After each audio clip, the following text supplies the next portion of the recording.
Today we shall understand the two properties of AC. First of all, that was mean value of AC or average value. Second one is called RMS value of AC. तो पहला हमारे पास है mean value of AC. इसको कैसे समझते हैं हम लोग AC में? So this is defined as, it is defined as that value of steady current which would impart the same amount of charge,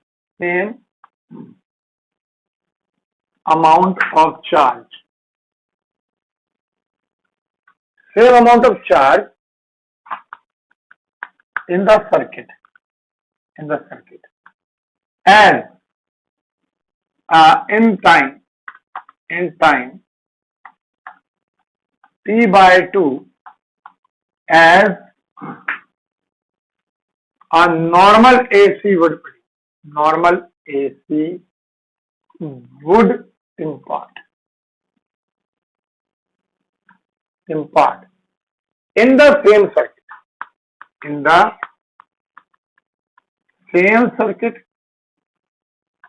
and in the same time period.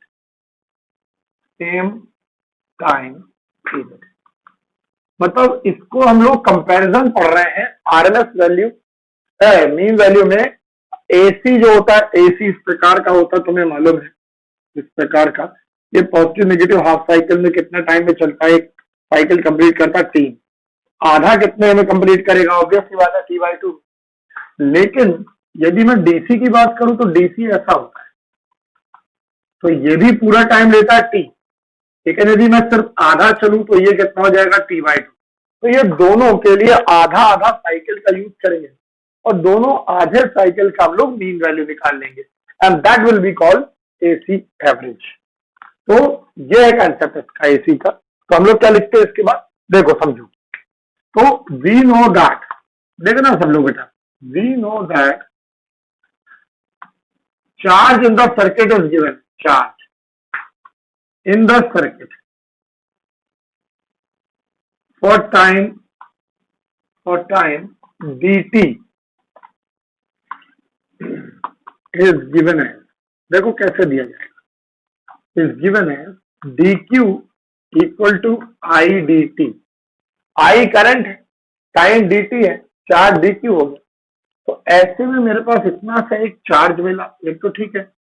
लेकिन अब बात आती है, तुम लोगों को बता चुका हूं मैं कि I कभी भी एसी में I नहीं लिखते हम लोग, that is considered as I equal to I0 sine omega t और E equal to E0 sine omega t, ऐसा ही लिखा जाता है। तो मतलब यदि कहीं पर एसी में I लिखा हुआ अकेला, तो इसका मतलब वो I नहीं है बल्कि I0 साइन ओमेगा टी है। Is that clear student? लेकिन इंपॉर्टेंट चीज यह है कि हमारे पास थोड़ा सा ध्यान रखने वाली बात यह है कि यदि मैं थोड़ा सा ध्यान दूं तो मैं ये समझ में आएगा कि आई की जगह पे हम लोग एसी में कभी भी I0 साइन ओमेगा टी ही लिखेंगे, क्योंकि एसी जो एक साइनसॉइडल वेव है, मतलब साइन ग्राफ को फॉलो करती है। दस डी के इक्वल टू क्या मिल जाएगा हमारे पास, I0 साइन ओमेगा टी तो है, dt आ गया मेरे पास।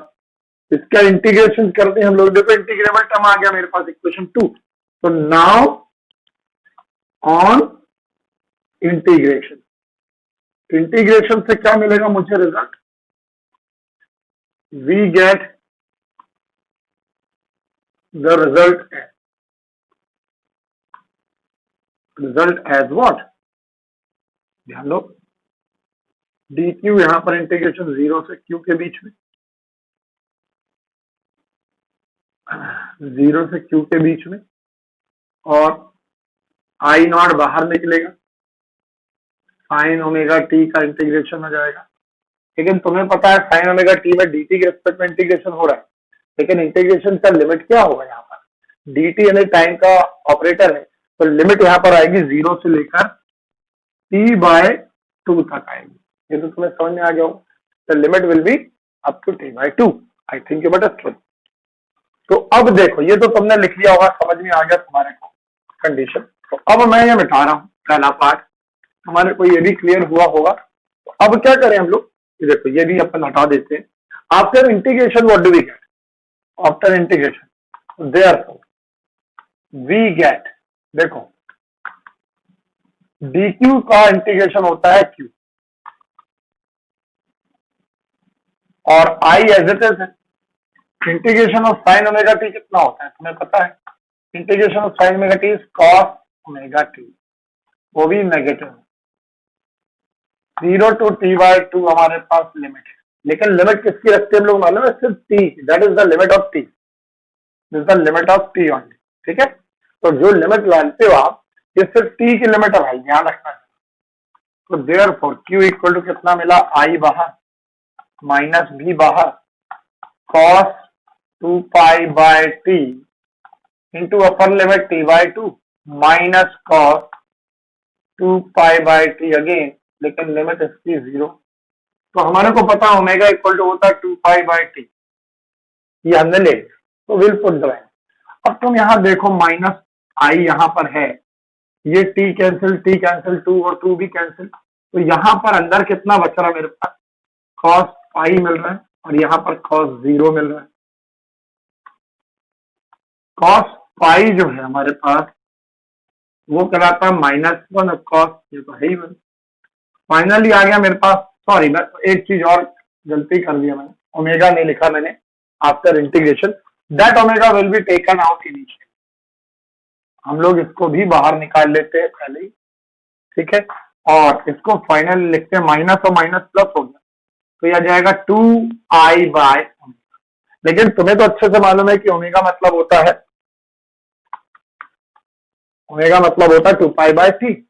तो व्हाट डू वी गेट? देखो यहाँ, तो यहां पर अपन रख दें value equal to I, sorry Q की वैल्यू कितनी आई हमारे पास? देखो -i, ओमेगा की वैल्यू 2π/t है, और यहाँ पर हमारे पास ओमेगा साथ में 2 आ गया, ये 2 है ही अपने पास, और ये प्लस हो गया, ये हमारे पास q आ गया।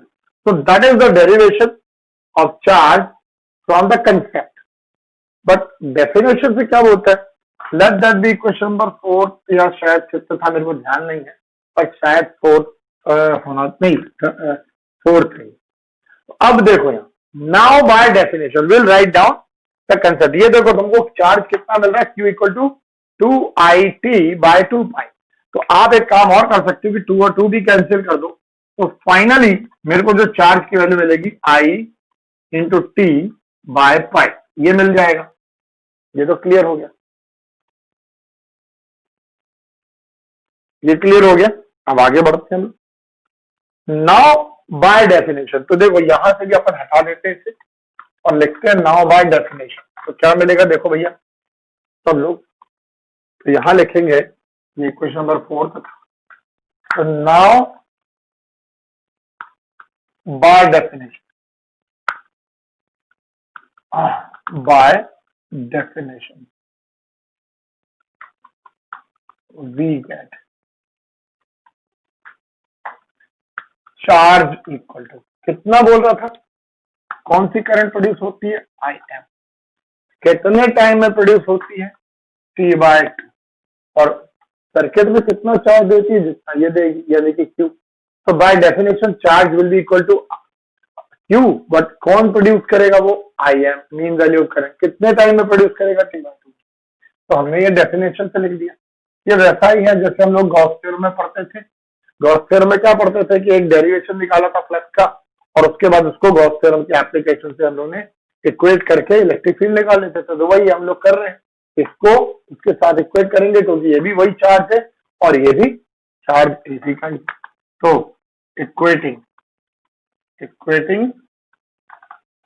Equation 4th and 5th we है। देखो 4th को इक्वेशन को हमने इक्वेट किया, और यहाँ किया I2 बाय पाई। देखो ये T और T कैंसिल, 2 उधर चला गया तो IM किसके इक्वल आ गया मेरे पास। देखो IM किसके इक्वल आया बच्चे, ध्यान दो। IM आया हमारे पास 2 बाय पाई इंटू आई। तो इसका मतलब 2 बाय पाई का मतलब होता है 0.637 times of I naught, in fact that will be I naught. ठीक है, दैट इज I नॉट, मतलब पीक वैल्यू का इतना, या फिर और IM is equal to 63.7% of I. That is the value called mean value current. That is proved. So